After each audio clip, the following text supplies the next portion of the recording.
Let's talk about the best way to walk on thin ice as you supersize and grow your business. Sharon Horne-Ellstrom here, and our idiom or expression today is to walk on thin ice. Now, this is an idiom and an expression I've heard my entire life. I grew up in Wisconsin, and of course, we have winter and we have ice and thin ice, and everybody's warned that you don't walk on the ice until it gets thick enough to support your weight. So at least 5 to 8 inches before you walk on the ice or skate on the ice, and then a foot to 2 feet, depending on where you're living, if you want to drive your vehicle on the ice. Yes, we do that here in Wisconsin as well, to go ice fishing and things.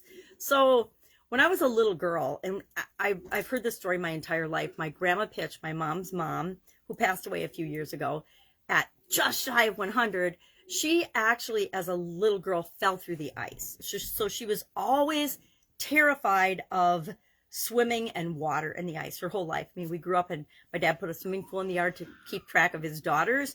And my grandma, finally, we got her to go in the shallow end and she would walk around the shallow end. But for the most part, our entire life, she was terrified of water and especially ice and thin ice and things. And that's because she had a traumatic experience.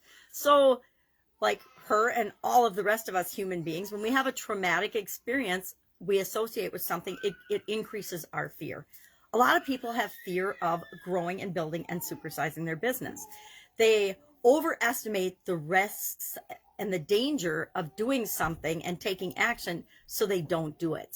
So they wait and they procrastinate and they wait for perfection and they overthink things that if they would just take action and do, they would realize that speed is what prevents us from falling through the thin ice. If you skate over thin ice, my ex-husband used to water skip snowmobiles, which I thought was terrifying. But if you get enough speed, you can skip over the water and you don't sink your snowmobile. And so I learned that speed and action are the counteractor of danger and risk in certain situations. So we still want to do our homework. We still want to do our due diligence. We still want to make sure we're making sound, smart business decisions, but we also don't want to get frozen with analysis paralysis. We don't want to get stuck not taking action, not doing things because of fear or doubt or worry or uncertainty. Guess what? There's always going to be some uncertainty, some risk involved in our business. That's why everybody doesn't do it. That's why everybody doesn't grow and supersize their business, mostly because of fear. They're afraid. But walking on thin ice is doable if you hurry up about it. If you skate over thin ice, you're less likely to fall through than if you clomp slowly across the thin ice. Anyway, we could talk about ice for hours, I would imagine. I would love to know your experience with this particular idiom or expression. I have used this expression in my life and in my corporate career as well as my businesses to remind myself and other people that although it feels like we're doing something dangerous or risky, we're really not walking on thin ice because we've done our homework, we've done our due diligence, we've got systems and processes and procedures and insurance and things in place that prevent us from taking on too much risk. So share in the comments below your experience with this. Have you ever walked on thin ice? I've walked on cracky thin ice before, and it is scary. But the faster I got over it, the sooner I forgot about that situation.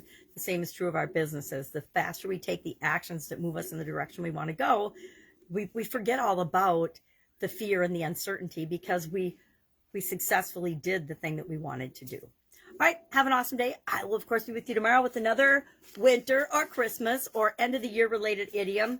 My little Rudolph bear and I will be, I don't know if he's, I got to name him. Name for the bear. We need a name for the bear.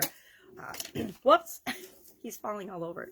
So have an awesome day. And if I can help you in any way, ask. Otherwise, I'll be with you tomorrow to share an interesting idiom. What does it mean? Where does it come from? How much you use it or think about it with respect to your business. Because the most important thing is, what does it mean to you? Some of these, guess what? They don't mean anything to me and I'm never going to use them again. But others cause me to look at my business and look at my life and look at things in a slightly different way. And that always adds perspective, always adds wisdom, always keeps me thinking on the cutting edge of, well, what else is possible? What do I need to do next? What do I want to do next to have an impact on my business, my life, and the world? Have an awesome day. I'll be with you tomorrow. Bye.